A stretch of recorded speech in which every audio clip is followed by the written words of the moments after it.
Good good evening guys. अभी हम बाजार को देखने की कोशिश करते हैं। आज ऐसा बाजार चला कि आज एक गिरावट के साथ जो है कि क्लोज हुई है। मार्केट 140 पॉइंट के आसपास क्लोज हुई है। 22,302। अभी हम निफ्टी को देख रहे हैं। निफ्टी के डेली चार्ट को देखने की कोशिश कर रहे हैं। तो यहाँ क्या है कि हम एक ट्रेंड लाइन, जो पहले से मैं यहाँ बात करते आता हूँ कि भाई एक ट्रेंड लाइन जो है, जो मार्केट इसी को बार बार अभी बिहेव कर रही है। तो ये नीचे ऊपर का ट्रेंड लाइन हो गया और ये नीचे का ट्रेंड लाइन।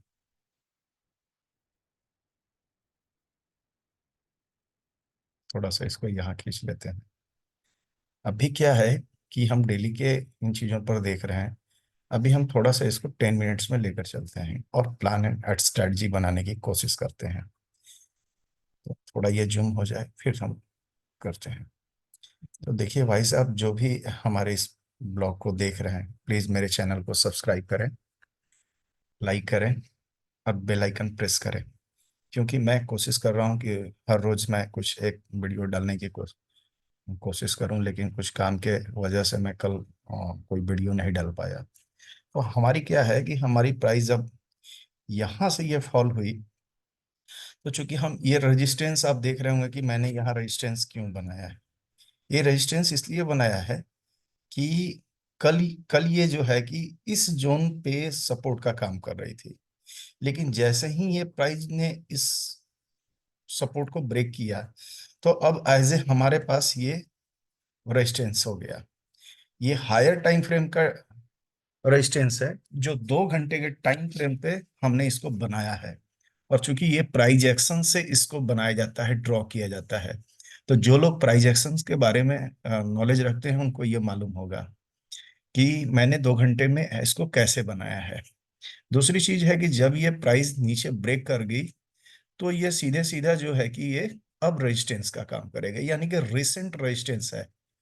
तो जब भी प्राइस इस जोन के आसपास जाएगी, तो यहां से क्या होगा कि प्राइस ये रिएक्ट हो सकती है, यहां से ये और रिएक्ट हो सकती है। यानी कि अगर हम वन डे की कैंडल को देखें तो वन डे में हमें क्या दिख रहा है, तो वन डे में ये सीधे सीधे एक दिन की ये रेड कैंडल हो गई। ये और बड़ा करते हैं, थोड़ा कैंडल को समझने की कोशिश करते हैं। बहुत सारे लोग जो है स्किप कर करके किसी वीडियोस को देखते हैं, लेकिन भाई साहब जो लोग थोड़ी जानकारी रखते हैं तब भी किसी वीडियो को वो लोग डालते हैं। तो सबसे पहले यहाँ पर आपको एक कैंडल दिखाई दे रही होगी। मैं उसको उतना नहीं मानता हूं, लेकिन ये आपको एक रेड कैंडल दिखाई दे रही होगी और वहां यहाँ पर एक ग्रीन कैंडल दिखाई दे रही होगी। इसका मतलब है कि किसी ग्रीन कैंडल को एक रेड कैंडल ने सीधे सीधे इंगल्फ कर लिया, यानी कि उसको अपने अंदर समाहित कर लिया। मतलब कि एकदम सीधे उसको जो है कि क्या बोलते हैं मतलब कि अपने अंदर मिला लिया। मेरे पास शब्द नहीं मिल रहे हैं कि मैं इसको क्या बोलूं। तो इसने सीधे जो है कि अपने आप को ये मिला लिया। तो सबसे पहली चीज है कि ये छोटी सी जो ग्रीन कैंडल देख रहे हैं, उसके बाद ये जो कैंडल देख रहे हैं, इसको हम लोग बेरिस हरामी के नाम से भी जाना जाता है, जो कि अपने आप में एक बेरिस मतलब कि मार्केट में गिरावट का संकेत होता है। तो अब ये कैंडल बनी, उसके बाद से नेक्स्ट डे जो है कि गैप अप खुला।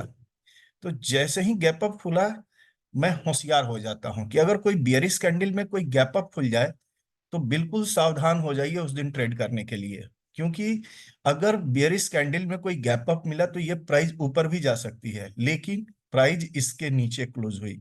यही कंफर्म हो गया कि ये प्राइस जो है कि नेक्स्ट डे इस क्लोजिंग लेवल के नीचे क्लोज हुई। इसका मतलब हो गया कि अगर प्राइस उसी तरह से फिर से आज गैप अप मिली और उसके बाद से इतना बड़ा फॉल देखने को मिला। अब हम 10 मिनट की चार्ट पर चलने की कोशिश करते हैं। तो 10 मिनट पर हमें क्या दिख रहा है कि 10 मिनट में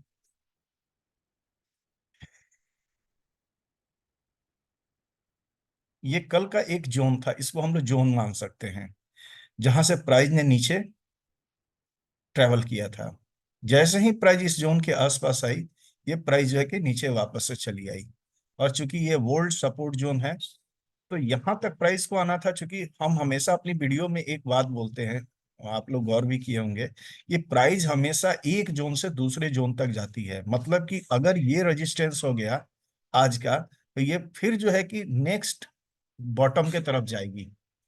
या फिर अगर यही सपोर्ट हो जाता, इस प्राइस को ये ट्रेवल कराता, तो फिर ऊपर का जो रेजिस्टेंस है जहां से प्राइस गिरी है वहां तक ट्रेवल होता।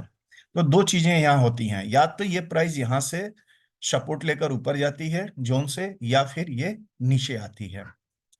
तो ये प्राइस नीचे आ गई। अब कल की स्ट्रेटजी क्या रहेगी हमारी, कि अगर मान के चलिए कि अभी तो हम कुछ गैप अप या गैप डाउन ऐसा कुछ नहीं देख रहे हैं, बहुत अर्ली हम वीडियो बना रहे हैं, तो अगर मान के चलिए कि इसके ऊपर प्राइस ओपन हो रही है, तो हम यहां तक का प्लान करेंगे। तो हमारा एक ईएमए है जो 22,417 के आसपास है, हम इससे बचने की कोशिश करें। मतलब कि अगर हम कॉल का ट्रेड लेंगे तो बस हम यहीं तक के लिए, अगर इसके नीचे ब्रेक करती है, इसके नीचे ब्रेक करती है, तो ये जो पुराना वाला ट्रेंड लाइन है, हम यहां तक के लिए ट्रेड करेंगे।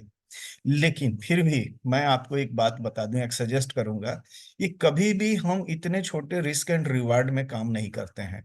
यानी कि रोज रोज देखिए, कभी आपको खूब अच्छा वाला ट्रेड दिखाई दे तभी करना चाहिए। यानी कि यहां से एक इतना अच्छा रूम था, प्राइस ने ट्रेवल किया, कल ये ब्रेक करने की कोशिश कर रही थी लेकिन ये ब्रेक नहीं हुआ, ये प्राइस थोड़ा नीचे था और यहां तक प्राइस नहीं आई।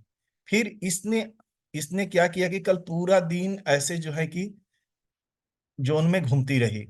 लेकिन जैसे ही आप देखें, ये EMA 20 का एक लाइन है, जैसे ही इसने इसको क्रॉस किया, भाई साहब पूरा एकदम नीचे आ गई। क्योंकि मैं जानता हूं कि जब भी प्राइस इस तरह के मोमेंट, इस तरह की कैंडल के साथ क्लोजिंग करती है, तो नेक्स्ट लेवल उसका जो है कि अगला सपोर्ट होता है, यानी कि बॉटम जो होता है वहां तक प्राइस ट्रैवल करती है। इसी के साथ जो है कि हम अपने ब्लॉग को यहीं रोकते हैं, फिर मिलेंगे अगले ब्लॉग में नई जानकारियों के साथ। ये हम अपनी स्ट्रेटजी अपने लिए हमने बनाया, अपने अनुभव से बनाया है, इसे कुछ कोई लोग अन्यथा ना लें। कॉल पुट में उनको जोखिम हो सकता है, तो हमारे पास कई सारे स्ट्रेटजीज होते हैं, कई प्राइस एक्शन या दूसरी चीजों को देखकर हम ट्रेड करते हैं, और उसके साथ जो है कि हम अपनी जोखिम को लेते हैं। अगर आपके पास इन चीजों का अनुभव नहीं है तो आप प्लीज अपना जो कैपिटल का जोखिम ना लें, और अपने कैपिटल को नुकसान होने से बचाएं। ठीक है, धन्यवाद, फिर मिलते हैं अगले ब्लॉग में। धन्यवाद।